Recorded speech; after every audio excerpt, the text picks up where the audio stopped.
for Dagoretti North, Honorable Beatrice Elachi. Thank you, Madam Speaker. I also rise to speak on the message by the President on these opportunities that we have been given to discuss. Madam Speaker, on the onset, being a woman who started as a woman leader in this country in training women, not just outside, but also women in Parliament, I think one of the things that we have really talked about in this country until we've arrived to a level of passing the new constitution in 2010, when we thought, Madam Speaker, we will achieve now the issue of the two-thirds gender rule and move on as a country, as we even in the 11th Parliament had an opportunity to see all the bills that were to open space in terms of the new constitution being passed by this House. And at that time, we were unable completely, Madam Speaker, to even just touch on Article 100, Article 81, Article 27, all of them speaking about the affirmative action and the two-thirds gender rule. As we appreciate and thank the President for bringing in the messages, we again find ourselves, and I just want to speak very candid, Madam Speaker, as women, because again, the matter has been put into too many issues. And with these issues, you will find ourselves again losing this proposal if we are not careful and if we do not look at it as a House to agree that some of these issues can move on. Since we have the ad hoc committee that had started the process of CDF and all that, can be a good avenue to deal with the issues of CDF. And we remain with a few issues, which is the two-thirds gender rule on this proposal for it to work. But having said that, Madam Speaker, I think when I look at one, the issue of the two-thirds that has been brought in, and I think with good intentions, but I think also those who advised the President could have read and realized you have now picked on Article 27 of the Constitution, which is within the Bill of Rights. And that is why everyone is now talking about this referendum, because it's in the Bill of Rights. And anything that touches on the Bill of Rights, Kenyans themselves said you cannot implement without taking it to a referendum. And therefore, we might find ourselves thanking, but then again being short that we cannot do it until we get to a referendum.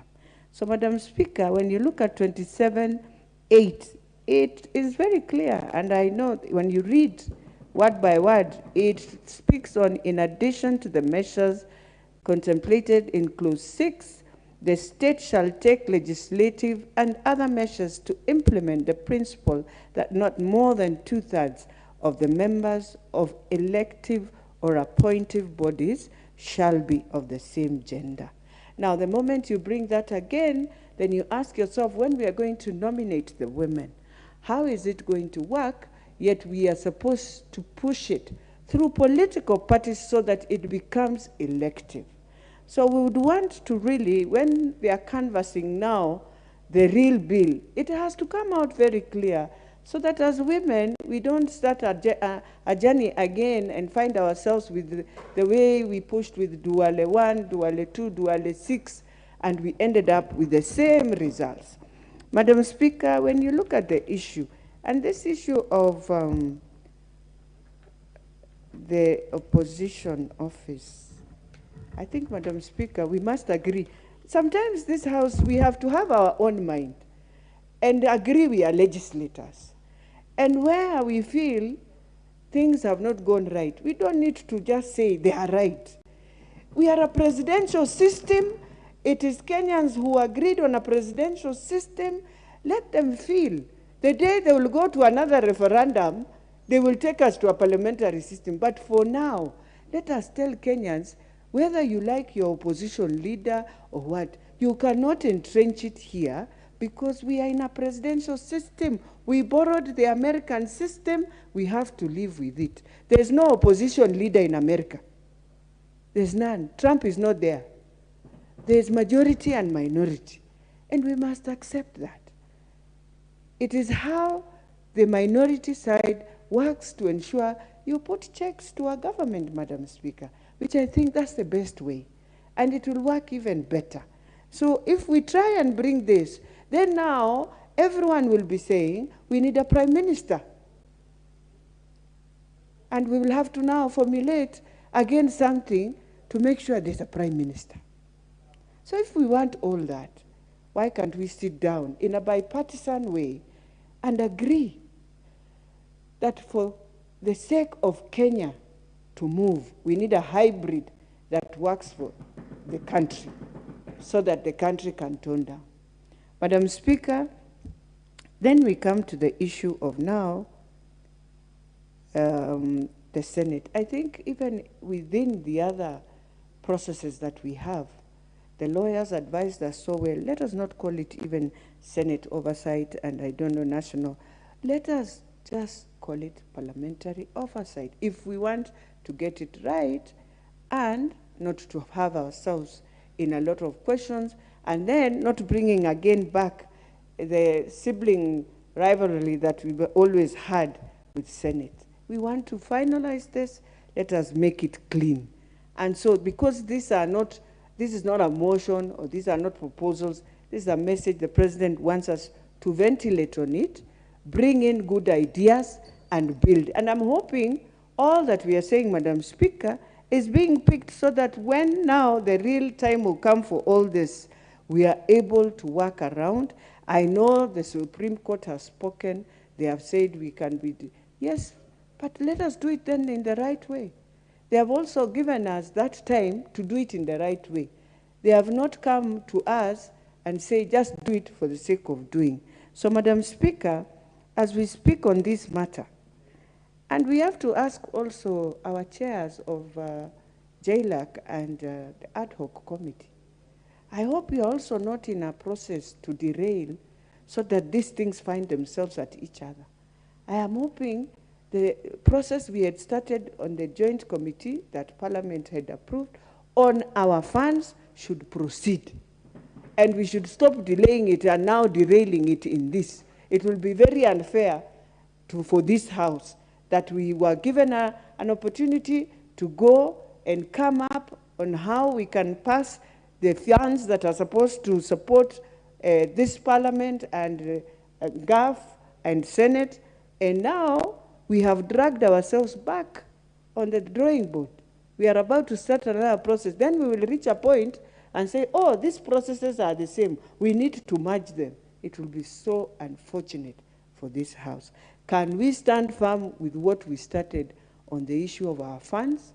We deal with our funds as we await on this. And this is a process we also need to ask ourselves whether we want to see all these processes together, all these issues being put into one bill. If it goes in one bill, we are going to shoot ourselves. We shall be forced in the end to take all these issues to a referendum. And that will be very sad for this House. So let us also be an arm of legislators that believe in themselves, that you can legislate and things can move. Madam Speaker, you find that today we have left the courts to legislate. The other day, there was just a very interesting ruling where the courts just decided in finality that I think there were clinical doctors or what of Nairobi, they don't need to be paying. They were exempted out of the license that they are normally given by the county. So you wonder, how then are you going to move and how then? So Madam Speaker, as we speak on this, I am hoping for the last, women will achieve the 2/3 gender rule, but in the right way, and I hope this House will do that. Thank you, Madam Speaker. Thank you. The member for Baringo North, the Honorable Joseph Makilap. Thank you, Madam Speaker. I want to start from the onset that the President had very good ideas by submitting this memoranda. but his advisors were not able to separate the beans and the maize. And I want to start with the position of leader of opposition. Madam Speaker, truthfully speaking, this is intended, the purpose of this is intended to cure the business of winner takes it all in an election, especially in a very close election that almost goes 50-50, and that person that commands almost a half of the country is left without participating in the democratic process of our country. Madam Speaker, I agree that this matter could become very difficult. It will be difficult in a manner that the current constitution and the current constitution of this country has envisaged that Kenya shall be a presidential system of government. That is why I want to provide logical ideas that you will realize, and members of parliament in this house will realize, that this matter will not be achieved very soon unless some few things are addressed. Madam Speaker, under this system, you can have a president who has won the elections of a country, but it doesn't have the numbers in parliament. It will be a situation where you are a president, but minority in parliament. In that case, if you now say the person who became number 2 becomes the leader of opposition, and the other one who won the election becomes a president, honestly, let's get things right. Even in this last election, and I belong to Kenya Kwanza, but I must be truthful to this nation. If the current president did not work hard to ensure that we have the numbers in this house, whatever working hard means, we had the minority, and yet we won the elections. So could you mean that we have a leader of opposition in the house, and we have a president who has won elections? So this is the complex of our presidential system. So we either choose as a country to go presidential system or we go parliamentary system. For example, Madam Speaker, take for instance, you have a leader of minority. If you want to cure this particular matter, then allow those persons running for president to also contest as members of parliament, so that when they reach here, they can obviously occupy the position of minority leader and majority leader. And many members of parliament in this house do not understand that this Constitution 2010 does not anticipate that a member of parliament is either opposition or government. We are supposed to provide what is called an oversight, a check on government. Madam Speaker, that is why when we were inducted in this house, we were told it is free sitting. What does that free sitting mean? It means each one of us has an opportunity to check and oversight government. So, Madam Speaker, on that matter of leader opposition, there is much to be done. If you want the leader opposition to be in this house, let's change the law so that people running for president and deputy president can actually run as members of parliament or senators, so that they come to the house as leader of minority or leader of majority in the house. But just imagining that leader opposition comes to this house and there is also a minority leader and a majority leader, I mean, it is clashing. It is a clash of the law. It does not require neurosurgeon. It is facts. Let us argue on facts of law, so that we try to address the issue of winner takes it all. The president of this country means it well, but the advisors, the people called lawyers who are supposed to advise and bring order, are not advising it properly. I want to say with a lot of sincerity. Let's now address the matter of oversight funds. We had already created a process, and our process to ensure that CDF and GAF are actually in the Constitution was in the correct track. And we don't want to come back again using this so that this memoranda to achieve what we want. No, let the process of anchoring CDF, NGCDF, GAV proceed as it was to the end. We shall be able to achieve the results immediately. On the matter of Senate oversight funds, Madam Speaker, I think we should be knowledgeable enough. You see, it is not about Senate. It is the people who are trying to sell something to Senate is just actually making a false hope because it is believed that CDF belongs to members of parliament. CDF does not belong to us. It belongs to the people of Kenya. We are supposed to be the ones oversight in CDF. When we struggle in this house to ensure that CDF are anchored in law, it is not because it is our funds. We are actually oversighting to ensure that there are resources for the people of Kenya to implement programs that are not captured in the fourth schedule, functions that belong to national government that are not being catered at the county government, to be catered by CDF at the constituency level. Madam Speaker, if you create what is called Senate Oversight Fund, then Parliament will also say we also need a National Assembly Oversight Fund. If you want to create an oversight fund, let us call it Parliamentary Oversight Fund so that everyone who is either in the Senate or in the National Assembly will be able to benefit. And I want to tell you, Madam, why it is clashing. We say senators actually, to what extent should senators oversight the county governments? We have MCAs who are legislators who are supposed to do a day-to-day oversight of county governments. So at what level do the oversight of senators go? You know, let us face facts as they are. MCAs are supposed to do oversight to the governors and the county executives and the people doing expenditure at the executive at the county level. We at the national level, we oversight the national executive. The senators, to what extent do senators oversight the county governments of this country? These are facts that whether you are in Kenya Kwanza or Azimio, it is facts as they are. Madam Speaker, for the purposes of NGAV, I support 100% because the women who are in this parliament could also want to address matters that are peculiar. And it will also reach a time that there will be more women in this parliament than men. And we want representation. And they want to actually perform their functions well. The NGAV is not an oversight fund for women.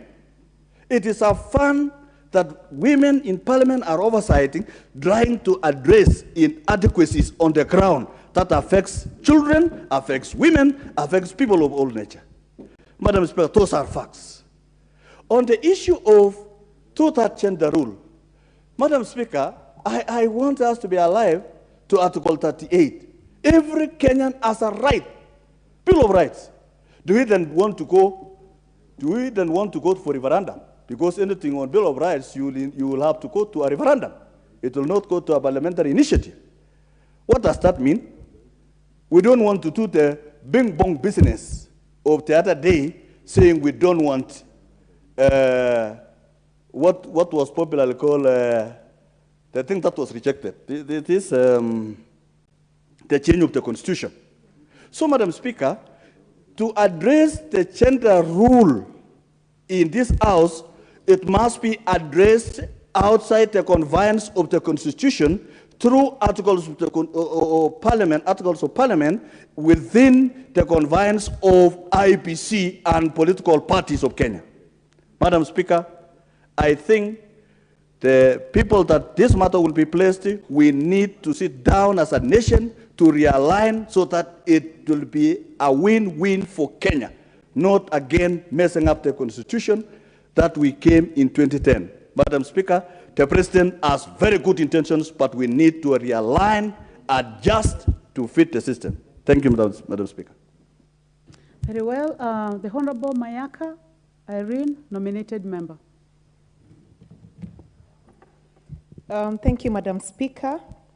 Madam Speaker, I just want to give my remarks and comments to what, in my view, is an opinion from the president and proposal, because I do not want to imagine that this is at the beginning of a process of initiating a constitutional changes coming from him. Madam Speaker, first of all, let me just say, because we've had in this House very many members castigating what Azimio has been doing in terms of the people barazas, because there is no rule in this country that says that you cannot have courts of public opinion when you're speaking to the people of Kenya. Whether or not the office of the official opposition is there or not, now nobody prevents anyone from speaking to the people of Kenya. Madam Speaker, if I can just begin to give my comments to the President's memo, because in my view, I think what the President did is that he took the BBI proposal and looked through it, and he really liked what he saw and decided that he also wants to make an opinion on it, which I do not fault him for that, because some of the things that he mentioned here that were in the BBI were fantastic suggestions that would put this country at a very good place. Madam Speaker, on the two-third gender rule, which is actually something that is already on Article 81B, but the reason why this has never been properly implemented is because the article does not give the meat and specifics of how this should be done in a proper way. Mr. Speaker, because now it's Mr. Speaker, in my view, what I think ought to be done is that we need to have a holistic review of this constitution. The other day we were in Mombasa, and one of the clerk assistants from Canada did give us an example of a compelling political process that they have in their country, where political parties are made to actually select and put aside constituencies specific for women, so that in that way you're able to make sure that the two-third gender is achieved. This is one of the ways that we should actually be looking at resolving this issue. Because, Mr. Speaker, we have had the affirmative action, women coming through the affirmative action, who have been fantastic examples, who have gone on to not only get elected, but others have even gone on to be elected as governor, like, for example, Her Excellency Cecile Mbarire, Millie Mabona, Martha, just to name but a few. And I like the fact that some of our male colleagues are recognizing the fact that soon it will be the male child who will actually be fighting for this two-third gender, because as things are going, Mr. Speaker, the female gender is really capturing these seats very fast. We have shown good examples out there, and people are electing women even more. Mr. Speaker, if I can just give my comments on the official opposition. Again, back to the BBI. The spirit behind BBI was that as a country, we should never have a situation where the winner takes all. And one of the things that it advocated for is that not only should we have the office of the official opposition budgeted for as well, but that we should also have a shadow cabinet. What the president is proposing right now, ideally, as per the courts that rule that these initiatives cannot come from the president, which I do not agree with, even though we respect the decision of the court, I think this is a matter that should also be taken back and prosecuted through a public participation decision. It cannot come through the presidency. And as I said, these are his ideas, his proposals, which are rightful, but this is not the process that should ideally be followed. Mr. Speaker, when it comes to the issue of ministers coming here for questioning, again, I agree with those members who said that this will end up rendering our committees to be irrelevant, because part of the work of the committees that they do is for them to be able to question ministers, for ministers to appear before them. If we start bringing the ministers here, then the committees become irrelevant. Again, back to BBI. BBI's proposal was that 50% of the ministers that we do have ought to be members of parliament. Through this process, it would have been so much easier for you to be able, for us to be able to question ministers, and for them to be able to be held accountable. This other process that the president is proposing, in my view, I think it's a backdoor and a shortcut towards bringing back BBI into parliament, which should not be the case. Mr. Speaker, on the oversight fund, Again, I agree with my fellow colleagues that ideally this should be a parliamentary oversight fund.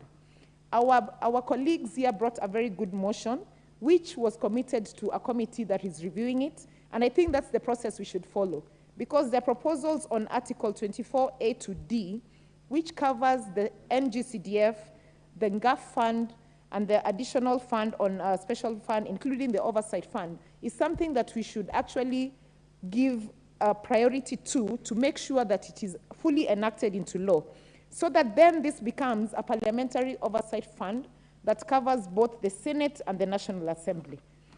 Mr. Speaker, therefore, what I'd just like to say as I conclude is that as a House, we should not be encouraging having such very pertinent constitutional reforms coming through opinions and memos, because we will be setting a very dangerous precedent in this country. This ought to follow the right procedure. And therefore, even as the JLAC committee members then proceed to have a look at this matter, I want to encourage them. It doesn't matter whether you're from the Kenya Kwanza side or the Azimio side, do the right thing, set the right precedent, because as my good senior once said, Honorable now Governor Orengo, is that the government eats its own children, and this will one day eat you if you're not careful with it. I submit. The Honorable Ndindi Njoro